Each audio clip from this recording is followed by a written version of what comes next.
Hey, Facebook family, welcome to another episode of Marriage Mondays with Nick and Trina Brinson. And we're here tonight to talk about faith-filled solutions to marriage problems or issues or things that just come up. And we're just going to talk about some things, some practical steps that'll help you get through those God's way. But first, What was that? we want to acknowledge Oh, okay. all the mothers. Mm. So we hope you had a wonderful Mother's Day. And I will start by acknowledging my mother, who might be the first one that's popped on here today. She very often is one of the first few. But she is an awesome mother. Always has been. She's I heard someone else outside of our family describe her as your biggest cheerleader. And she really is that. She is a great supporter of her family. She's a great supporter of people in the community that are doing well. She's very much a cheerleader, an encourager. She's a spiritual leader. She's a spiritual mother to many. And so I want to acknowledge her for that. And I hope she had a wonderful Mother's Day. She is certainly worthy of recognition.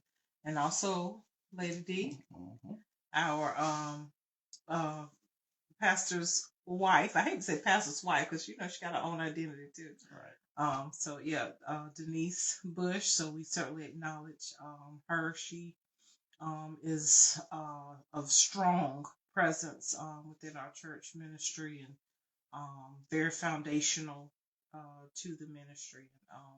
Is someone who we certainly admire, look up to, and consider a mentor and advisor as well. So we want to advise her. Pray she's getting better. Right. She's been in the process of overcoming some physical challenges, but she is an overcomer. She will overcome those difficulties and be better on the other side. I do see Mama is watching. I was just singing your praises. Emily Anderson, as a mother, you are the best mother I know. And we also will acknowledge your mother. Oh, yeah.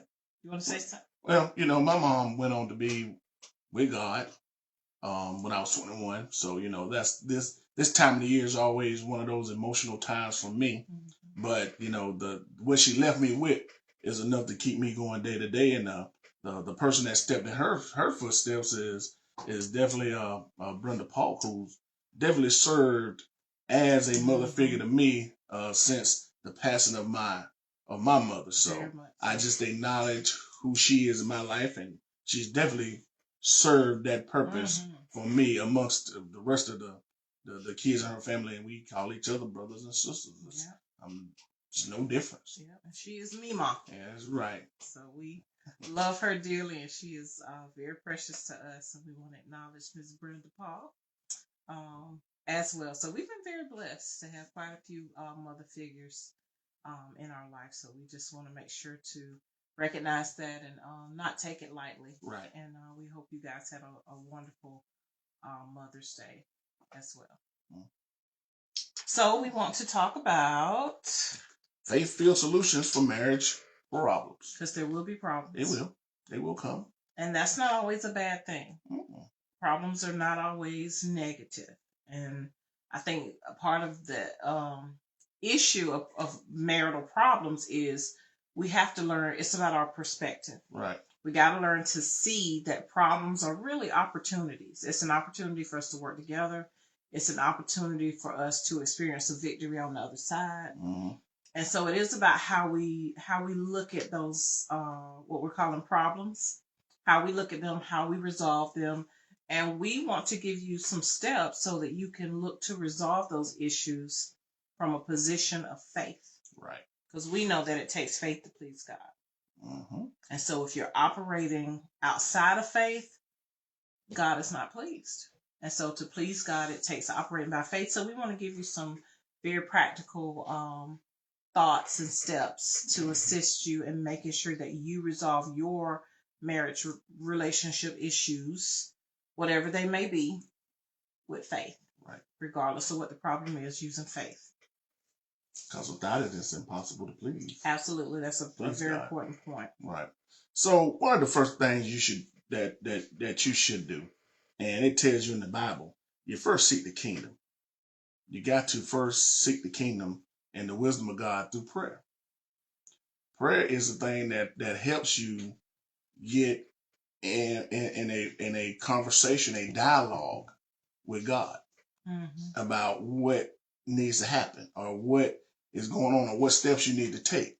So that's where your prayer comes in at, because we will give you an example of a situation or a problem, and we'll just talk through these steps with you about it.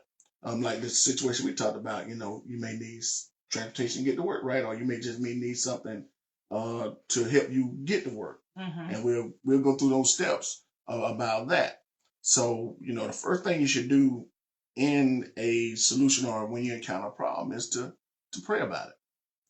And I recommend you pray before you even go to your spouse. When you recognize that a problem exists, the first thing to do is to go ahead and pray about it. And the reason I say to pray about it even before you talk to your spouse about it is because God can give you wisdom for how to approach your spouse. He can give you wisdom for when to approach your spouse. And it gives you time for you to get yourself composed in a position to where you're mentally and spiritually prepared to bring about a resolution. Right. Because if you're not careful, when a problem arises, it can be an easy path into conflict. And not just and conflict is okay. Right.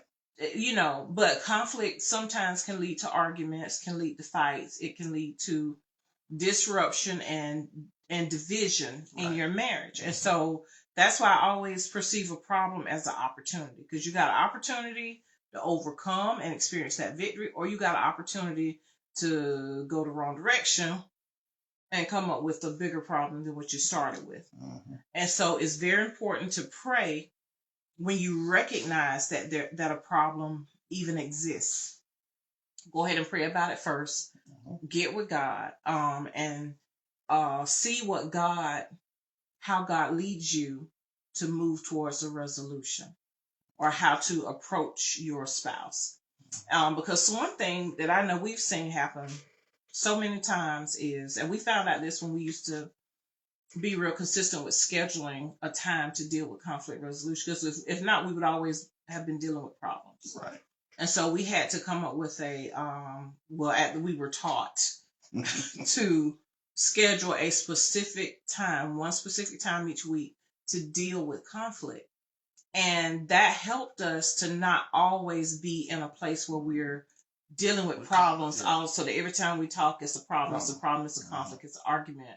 And that wears down on the relationship heavily. Yeah, and that taught us, to compartmentalize those problems and write them down and bring them to that time we designate together. Right. I mean, that's not the lesson tonight, but this is part of how we get to where we are right now.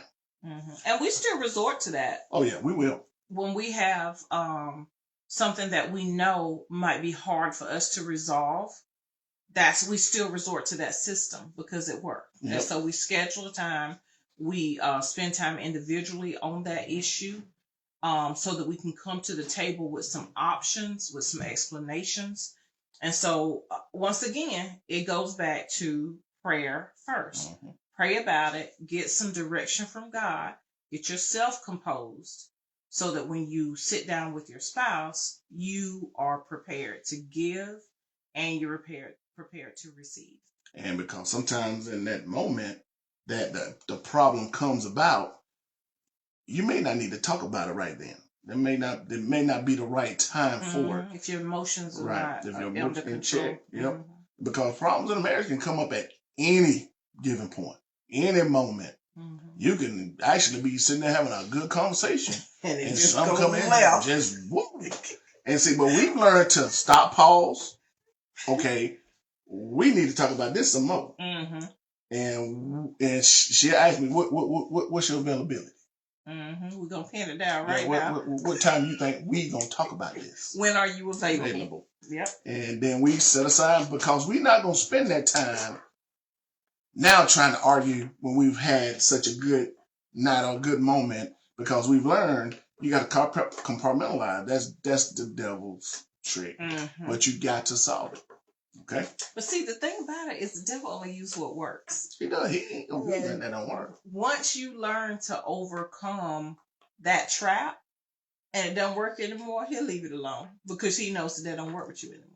And so that was one with us that, oh my gosh, we used to fall into that trap so much.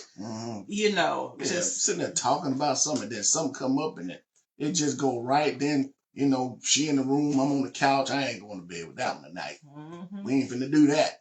And would lock the door. Oh yeah, she sure would. Don't come in here. It wasn't right. But guess what? I unlock that door sometimes. I don't care. You had to at least go through the effort of doing it. I wanted you to know I ain't want you in there. I unlock that door. Sure. And sometimes when I just did, I'm saying I ain't dealing with it. I just sit right there on the couch. But that was the immaturity in our relationship. We did that. We did. I admit to it. Yeah. But it was nothing enough for us to be like, I'm just done with that person. That's no, I'm not. I'm done with that. But we learn to get through those immature moments. We learn to do it. But having a system is what breaks up, what makes that not work anymore. Right. So instead of letting, trying to solve a problem when emotions are high, it's best to pull out. Mm-hmm. We just pull out and say, but we don't leave it hanging. Nope.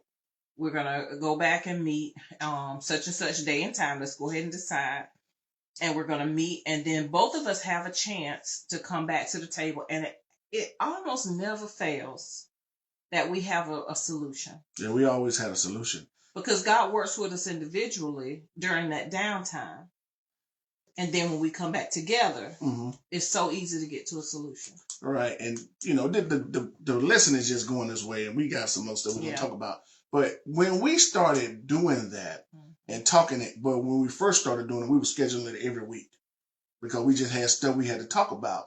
So as the weeks passed, we figured out that what's your issues this week?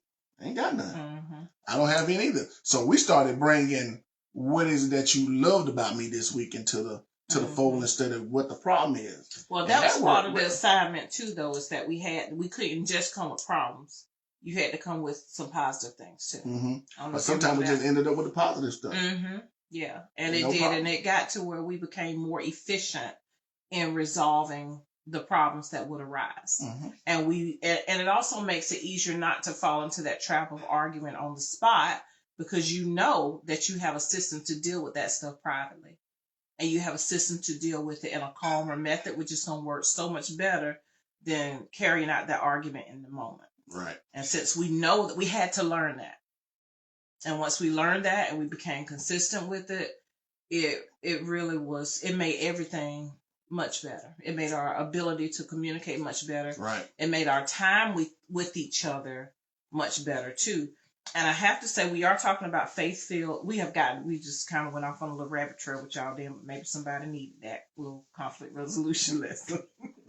Because God knows we did. That was months, probably, if not years of our life in a nutshell right now. But getting over that hump made it so much easier to deal with everything else. So the first step that we're saying to come up with faith-filled solutions is to pray, seek God's wisdom.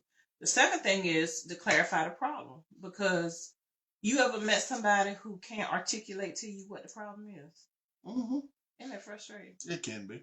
And it makes it doesn't help get to a solution. Mm-hmm. If all you got is a complaint, but you can't clarify what the problem really is, you're not being a good communicator. And so you need to clarify on your end. And I'm a big advocate for write it down. Because sometimes you get into a conversation and your emotions start flaring up and you don't end up saying what needs to be said. Yeah, you just offended. Write it down. Yep. Write it down so that you don't lose your thoughts. And so you can make sure that the points you want to make are made and that you stay on track. Mm-hmm. So clarify what is the problem.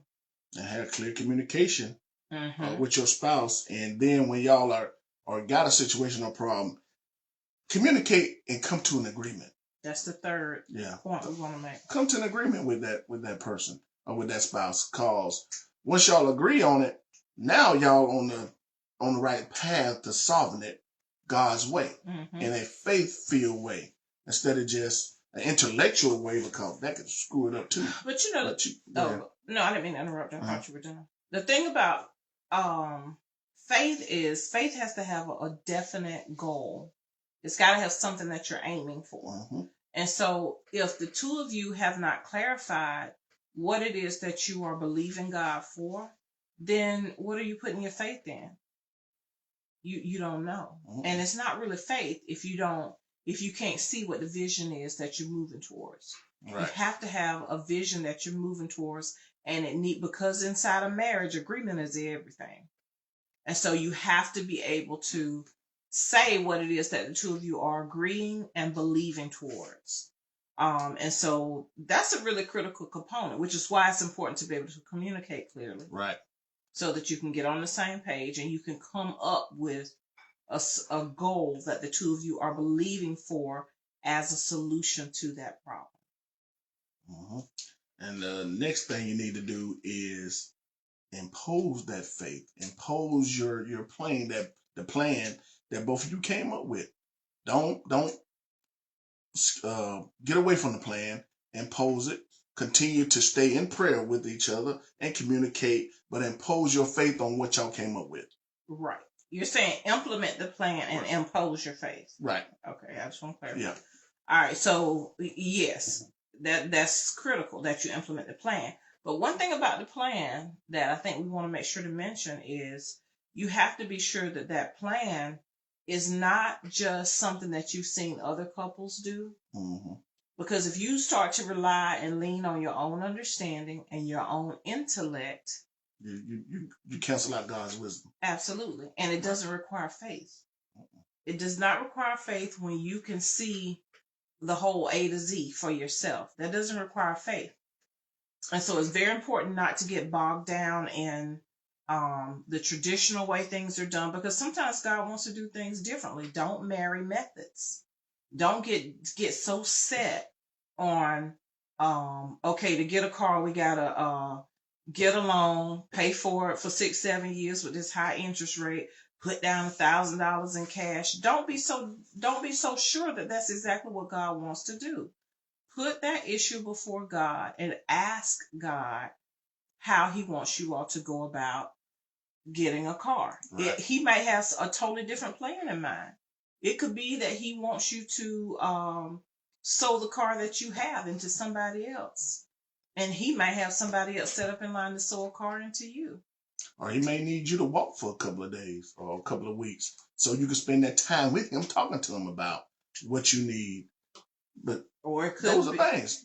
You don't know. Because God is always interested in connecting us to him in a way that is specific to how he wants us to grow. And so if you're going to put God in a box and say, well, I'm going to do it the way, well, my mom always put down $500 on every car she ever had. Or, my mom and daddy never put no money down, so I ain't putting no money down. You got to be open to whatever God is telling you.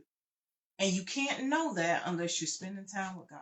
You got to spend time with him and to get your answers. That's very true. And it's so much more powerful when both of you are spending time with God. It's so much easier to get a confirmation for where you're going. And it's so much easier to have faith when you both standing on the word of God together. All right. As opposed to just you by yourself. Now, you are not by yourself. You and God. Don't get me wrong there. But when you got the two of you and you're able to encourage each other, say, listen now, we're going to stay on track. We're not going to spend $70 on our date night this week, because remember, we're saving our money to reach that goal for what God told us to do. Right. And so it's really about your obedience. It's really about your faith. That's really what God is looking for. Mm-hmm. He's looking for those kingdom principles to be present in your life and in how you carry out your marriage. And that's what he'll bless. And one thing that we want to kind of finish this lesson up with tonight is when you use those methods, do not rely on your intellect. Don't try to come up with 20 different things and say, well, I know how God's going to do that. Mm-hmm. Oh, I know. I see how you're going to do it. Use your intellect. Yeah, be open. And, just kind of repeating one of those lessons we learned in Crown about, I had a moment there, y'all. She took my pen from me. But anyway. We're clicking it. But anyway. See, one thing you can't. But one thing we can't worry about we cannot worry about is the how. Right. How God's going to do this for us. We talking, we praying, we meditating. We did what them Brunson's asked us to do. We did what our pastor asked us to do. You can't worry about the how. Yeah, that's very true. You got to rely on what God said. And his word does not return to him void. Mm-hmm. If he told y'all what to do and y'all agreed on it, you can't worry about the how. You just understand that God is who he said he is, and his word does not return to him void. You talking to the person, you talking to the Father that owns everything, in control of all things, creator of all things. You don't worry about the how. You just go with what you prayed about, go with what y'all have agreed on, and don't worry about the how. That's right.